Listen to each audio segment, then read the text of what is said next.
পরিস্থিতি এখন শান্ত হয়ে এসেছে এবং সম্পূর্ণভাবে আমি বলবো যে আইন শৃঙ্খলা পরিস্থিতি আমাদের নিয়ন্ত্রণে। এটার জন্য আমরা সবাই কাজ করেছি, আপনারা আমাদের সাহায্য করেছেন, এজন্য আপনাদের কাছে কৃতজ্ঞ। পুলিশ কিছু ট্রমার মধ্যে আছে, এই ট্রমাটা কাটিয়ে উঠলে পুলিশ তাদের দায়িত্ব সঠিকভাবে আবার পালন করতে পারবে। পুলিশ বিভিন্ন থানায় অলরেডি কাজ শুরু করেছে, যেটা একটা ভালো জিনিস। আমরা পুলিশকে প্রোটেকশন দিয়ে যাচ্ছি। তারা সম্পূর্ণভাবে যখন কাজ কর্ম শুরু করে দিবে, যখন পরিস্থিতি আরও স্বাভাবিক হয়ে আসবে, তখন আমরা ইনশাআল্লাহ সেনানিবাসে ফেরত যাব। তো সেই পর্যন্ত আমরা থাকব। মাইনরিটি একটা ইস্যু নিয়ে কিছু কিছু কথাবার্তা হয়েছে, বাট 20টা জেলায় মোট 30টা এরকম মাইনরিটি রিলেটেড অরাজকতা হয়েছে। সেটা অবশ্যই একটাও কাম্য না, একটা হওয়াও কোনো কাম্য না আমাদের কাছে।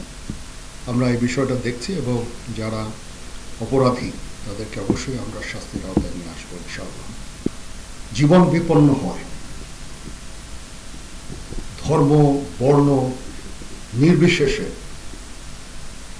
অবশ্যই আমরা তাদেরকে আশ্রয় দিয়েছি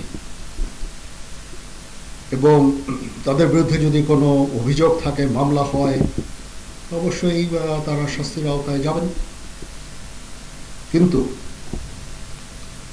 অবশ্যই আমরা চাইব না যে এক্সট্রা জুডিশিয়াল কোনো অ্যাকশন তাদের উপর হোক, বিচার বহির্ভূত কোনো কাজ হোক, তাদের উপরে হামলা হোক, বা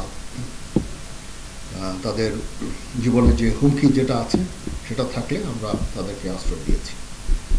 যেই হোক, যেই দলেরই হোক, যেই মতেরই হোক, যেই ধর্মের হোক, সেটা আমরা করব।